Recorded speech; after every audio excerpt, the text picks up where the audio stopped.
Les chiffres sont alarmistes, mais personne ne s'alarme, comme c'est étrange. Les chiffres sont connus, mais personne ne veut vraiment les connaître, à moins que nous soyons victimes d'un syndrome, une nouvelle forme de maladie que nous appellerions l'accoutumance au drame.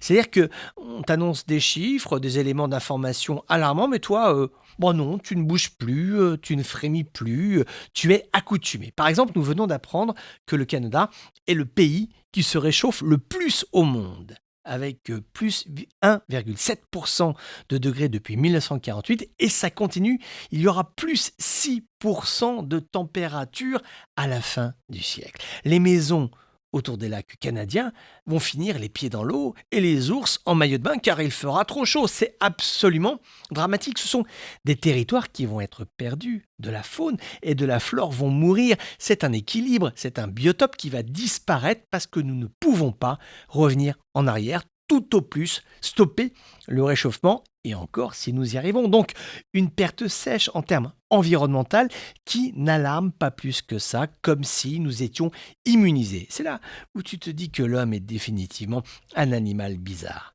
Il a beau être étudié depuis des millénaires, souvent on n'y comprend rien. L'Homo sapiens, qui s'honore de je ne sais quelle capacité cognitive exceptionnelle, est un mammifère qui ne respecte pas son territoire de chasse. Quand tu es un loup ou bien un ours, tu as un territoire, une zone de chasse différenciée de la zone d'habitat. Regarde les primates qui ont une structure sociale assez proche de l'homme.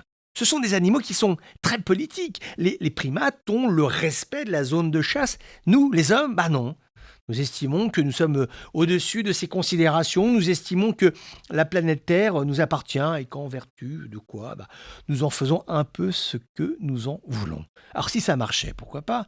Mais là, on va pas y arriver. On va dans le mur. En fait, ce n'est pas le climat qui est dramatique, mais parfois c'est le comportement humain qui est vraiment en dessous de tout.